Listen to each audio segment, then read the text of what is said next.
Samantha Polk. The date is February the 10th, 2020. This is my action research plan put into action. I think it's better to first describe what action research is. Action research is a plan of action that helps in resolving issues within an organization, but it's more than that. With action research, one can find a problem where they probably didn't think a problem existed. If you get a group of people together and they talk it out, then you might can come up with a problem that needs to be resolved within an organization. Stringer's action research model is one that's very important or very well known. His action research model is a continuous cycle of planning and action until the right solution is found. It has three stages. The first stage is the looking stage. You look into the stage of gathering information that will enable researchers to extend their understanding of the experience and perspective of those having influence on the issues investigated. Things such as surveys, interviews, observations, and so forth are done to pinpoint the actual problem. It takes more than just saying what the issue is. The issue must be investigated, discovered, and agreed upon by those involved. Based on the investigation in my organization, it is determined that the issues within the organization is ineffective communication. It has been noticed by many within the organization that uh, communication issues have caused um, late assignments, failed projects, loss of clients.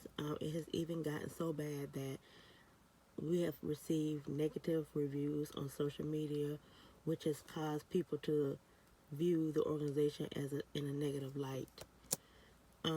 Based the goal of this action research plan is one to resolve the issue, but it's more than that. I want the issue to be more than resolved. I want there to be a plan of action that can stay with the organization forever. So the goals to accomplish with the action research plan is to improve communication skills within the organization. Another goal is that everyone is trained in communication skills and that they continue these skills on the job long after training and implementation of these skills. I hope to get the organization back on track and to build up our reputation again with the clients and the public. And I also hope to perhaps gain new clients or even have old clients want to rejoin our organization. The Action Research Plan is not a one-man show. It involves a collection of people, and these people are called stakeholders. Stakeholders will be involved in the Action Research Plan, and these are employees, executives, shareholders, and anyone else who gains or loses when the company excels or fails. All the decisions will be made by all stakeholders. Everyone gets a say in what goes on, what issues are going to be targeted, what solutions are going to be considered and eventually chosen, and how and when to implement the solutions.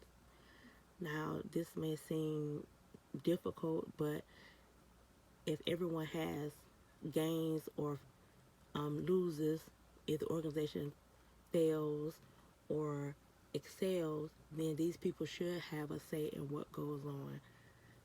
If it's going to affect your well-being or your income, then you should have a say. I know there's going to be obstacles in action research because you're working with a large group of people and you're trying to resolve issues and not everybody's going to agree.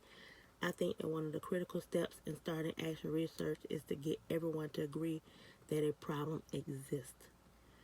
As I said before, sometimes when action research plans are started, people don't even know that there is a problem.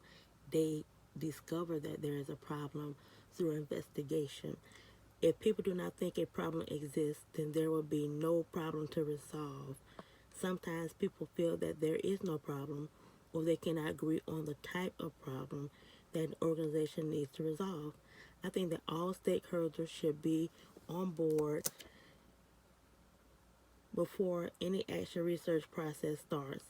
If everyone is not on board, then the action research cycle should not take place. I also think that another step is getting people to want to make changes.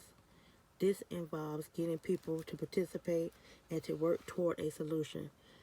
If the stakeholders are not into the changes, then they could cause delays in the cycle. I think that all stakeholders should be convinced a problem exists and they need to know how resolving the issue will benefit them and the organization. Finally, I think that communication is the best way to start this kind of research. All stakeholders should know what is always going on, which will help the process flow and get closer to resolving the issue faster. I think that communication training should be given to every employee within the organization. Communication seems like an easy concept because we do it daily and throughout our lives, but one will be amazed at the number of people who do not communicate effectively. I think that if the solution is training, that this will help the organization tremendously. I think that an expert should come in and teach effective communication skills to employees. Each employee should pass a class stating they have effective communication skills. I think that these skills should be brushed up on every 6 months, meaning employees have to pass the test twice a year. If they do not pass, they are required to take the class at their own expense until they pass. In the last step of action process, research process, is to measure your results. In order to test effective communication, employees should be put to the test. There should be random surveys designed to test communication skills. The questions will be designed to determine if these individuals are communicating effectively. If these individuals are not communicating effectively, then the action research plan will be revisited and another solution will be chosen and implemented. This will be done until the right solution is chosen to solve the organization's problems.